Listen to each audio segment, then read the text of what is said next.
Cary Grant once told me something that I've never forgotten. We were sitting in his study in Beverly Hills. This was 1965, late on a Thursday afternoon, and he just poured us both a scotch when he looked at me with those famous eyes and said, "You know, Walter, I've spent my entire life pretending to be Cary Grant, and I've gotten quite good at it. But there are nights when I look in the mirror and wonder if Archie Leach is still in there somewhere, or if I finally managed to kill him off completely." Archie Leach. That was his real name before Hollywood invented Cary Grant, before the accent got polished, before the chin dimple became iconic, before he became the very definition of charm and sophistication. And in that moment, holding a glass of expensive scotch in a room filled with artifacts of a legendary career, I realized I wasn't sitting with Cary Grant at all. I was sitting with a 61-year-old man who'd spent 4 decades playing a role so convincingly that he'd almost forgotten it was a performance. This is the story of that afternoon and of a man the whole world thought they knew, but they didn't. Not really. Because Cary Grant, the real Cary Grant, was the greatest magic trick Hollywood ever pulled. And I was about to learn how the trick was done. To understand what I'm about to tell you, you need to understand what Hollywood was like in its golden age. This wasn't the Hollywood of today with its comic book franchises and corporate consolidation. This was the Hollywood of the studio system when 7 major studios controlled everything, the stars, the stories, the very dreams of America. And Cary Grant was the crown jewel of that system. From the 1930s through the 1960s, he was the standard against which every leading man was measured. Impeccable style, effortless charm, that peculiar mid-Atlantic accent that was somehow both British and American. He made everything look easy, the romantic comedy timing, the dramatic intensity, the physical comedy. Watch him in Bringing Up Baby or North by Northwest or The Philadelphia Story, and you're watching a master class in screen presence. I first encountered Cary Grant in 1958 when I was assigned to do a profile piece on Hollywood's transition from the studio system to independent production. Grant had been one of the first major stars to break free from studio contracts, forming his own production company and maintaining unprecedented control over his career. It was a business story, really, about power dynamics in the entertainment industry. But my editor, who had a nose for the stories beneath the stories, said something that stuck with me. Grant's been playing the same character for 25 years. Find out if there's a real person under all that polish. The interview was arranged for a sound stage at Paramount where Grant was filming Houseboat with Sophia Loren. I arrived early, as was my habit, and watched from the shadows as they filmed a scene. What struck me immediately was how different Grant was between takes. The moment the director called cut, his entire posture changed. The famous Cary Grant bearing, that perfect, almost military straightness, relaxed. His face, so carefully composed on camera, became ordinary. Not unattractive, but human, real. He caught me watching and walked over, hand extended, smile firmly in place. "Mr. Cronkite, punctual, I appreciate that." The accent was perfect, as always. "Sophia needs a few minutes to reset her makeup. Would you like some coffee? The studio brew is dreadful, but it's hot." We sat in his dressing room, an impersonal space that looked like it belonged to no one in particular. No photographs, no memorabilia.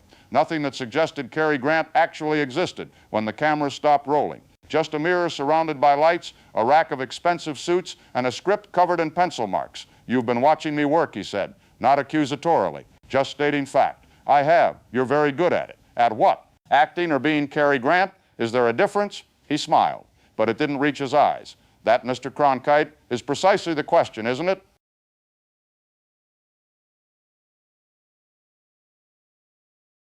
That first interview was perfectly professional. Grant answered my questions about independent production, about maintaining creative control, about the changing business of Hollywood. He was charming, witty, self-deprecating in that way that somehow made him seem even more impressive. It was a good interview, a usable interview, but it wasn't real. We both knew it. As I was packing up my recorder, Grant did something unexpected. He asked if I'd like to continue our conversation somewhere more private, not for the record, just 2 men talking. That's how I ended up in his car, a modest sedan, nothing flashy, driving through Los Angeles toward his home in Beverly Hills. He drove himself, I noticed, no chauffeur, no entourage.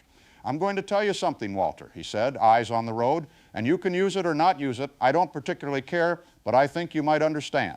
He was quiet for a moment, navigating traffic with the careful precision he brought to everything. "I grew up in Bristol, England, working class. My father was a tailor's presser, spent all day pressing other men's suits so they could look respectable. My mother had mental health troubles. They institutionalized her when I was 9, told me she was dead. I didn't learn she was alive until I was 31 years old. This was not the Cary Grant of magazine covers and movie premieres. I ran away and joined an acrobatic troupe when I was 14, taught myself to tumble, to perform, to make people laugh. And somewhere in there, I learned the most important skill of my life. I learned how to be someone else, someone confident, someone charming, someone people wanted to watch.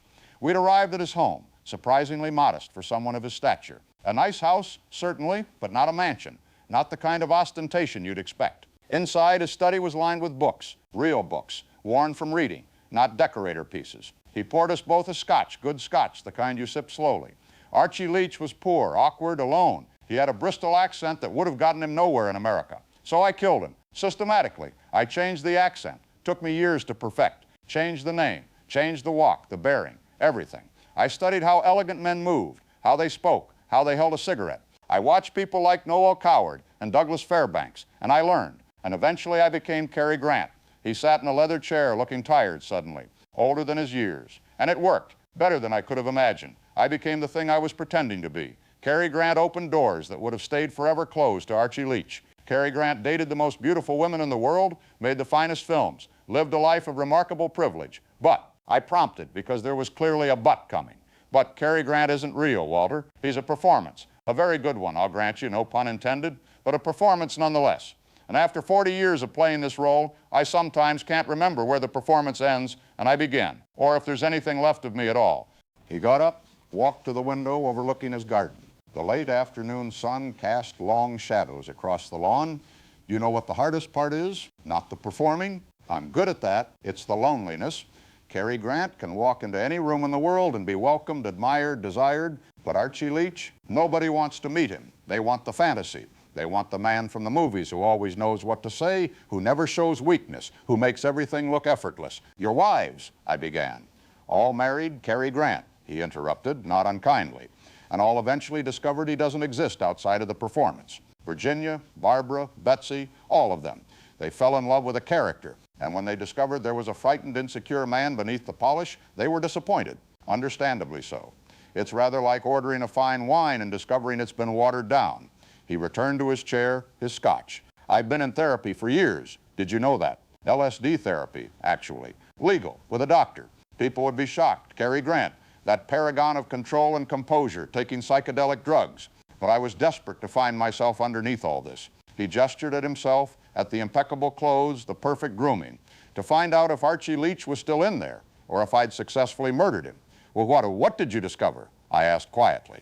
That's the thing, Walter. I'm still not sure. The therapy helped me understand why I became Cary Grant, why I needed to be him, the poverty, the abandonment, the fundamental feeling of not being good enough. Archie Leach wasn't good enough for his mother to stay sane for, wasn't good enough for his father to be honest with, wasn't good enough, period. So I created someone who would be good enough, someone no one could reject because he was perfect. He looked at me then, really looked at me, and I saw something I'd never seen in any of his films. Vulnerability, raw, undefended vulnerability. But perfection is a prison, Walter, because the moment you're less than perfect, the moment you show a crack in the facade, people are disappointed.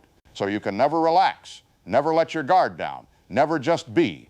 There was a knock at the study door, a woman's voice. Cary, dinner's almost ready. Thank you, dear. Just a few more minutes. He turned back to me. That's my current wife, Diane. She's 28 years younger than me. Everyone thinks it's a cliche, the aging star with the young trophy wife. And maybe it is. But you know what she said to me when I told her about Archie Leach? She said I'd like to meet him sometime. His eyes were wet now, though no tears fell. Nobody's ever said that before. Everyone wants Cary Grant. But she wanted to meet the person underneath, the scared kid from Bristol who made good. And I realized I don't even know if I can introduce them anymore. I've been Cary Grant for so long that I'm not sure Archie Leach exists in any meaningful way. He stood, walked to a shelf, and pulled out a small, worn photograph. He handed it to me. It showed a thin boy of maybe 13 or 14 in working-class clothes, smiling tentatively at the camera. That's Archie, he said. The last picture taken before he became someone else. I look at that photograph sometimes and try to remember what he felt, what he wanted, what he dreamed about, and I can't. It's like looking at a stranger. But you keep the photograph, I observed. Yes, I keep it, evidence perhaps, that he existed, that I wasn't always this construction. He took the photograph back, studied it for a long moment. You want to know the real tragedy, Walter? I'm 71 years old now. I've made 72 films. I've been married 5 times. I've accumulated wealth, fame, everything Archie Leach dreamed of when he was tumbling in vaudeville shows, and I still don't feel good enough. Still feel like an imposter. Still wake up some mornings terrified that today's the day everyone figures out that Cary Grant is just a working-class kid from Bristol with a good tailor and a practiced accent. The sun had set while we talked. The study was dim now, shadowy. I'm retiring, you know, he said suddenly, from films. Walk Don't Run last year was my last. Everyone asks why. I'm still bankable, still in demand. But the truth is, I'm tired of being Cary Grant. I want to see if there's any time left to be just myself, whoever that is. And if you can't find him, I asked, if Archie Leach is truly gone, then at least I'll have tried. At least I'll have stopped performing for long enough to find out. He smiled, and for the first time that afternoon, it seemed completely genuine. Besides, I have a daughter now, Jennifer. She's 8 months old. I want her to know her father, not some character I've been playing. Cary Grant died of a stroke in November 1986 in Davenport, Iowa, of all places. He was there for one of his conversation shows. One moment he was backstage preparing to go on. The next, he was gone. The obituaries celebrated Cary Grant the legend. The films, the style, the 4 Academy Award nominations, the honorary Oscar he'd received in 19... They talked about his sophistication, his charm, his status as one of Hollywood's greatest leading men. All true, all accurate. But I thought about something else. I thought about a man who created himself from nothing, who transformed a poor kid from Bristol into one of the most iconic figures in cinema history through sheer will and discipline and talent. I thought about the cost of that transformation, the loneliness, the disconnection from self, the decades spent wondering if he'd murdered Archie Leach or saved him, and I thought about that photograph he'd shown me of a thin teenager in working-class clothes smiling tentatively at the camera. Archie Leach before he became Cary Grant, before he became perfect, before he learned to hide. We ask so much of our celebrities, don't we?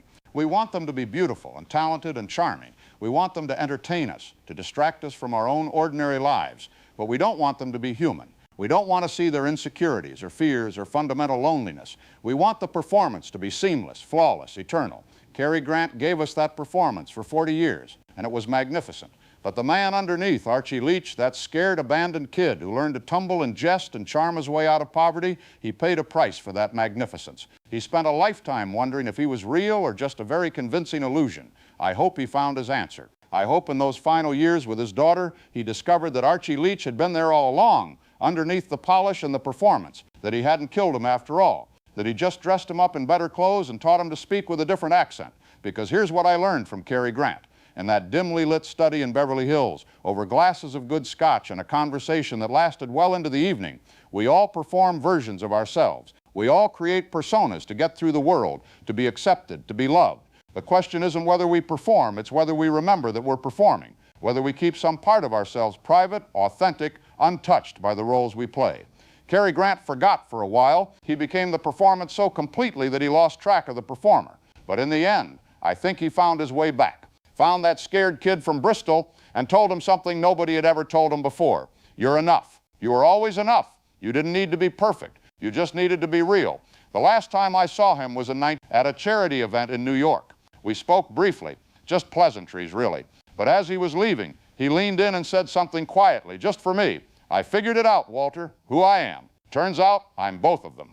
Always was. Archie Leach and Cary Grant, one messy, complicated person trying his best. Took me 80 years, but I finally got there. He smiled, that famous Cary Grant smile, and walked away. And I stood there thinking we should all be so lucky to spend a lifetime becoming ourselves, to finally accept that we're enough, to make peace with the distance between who we are and who we pretend to be.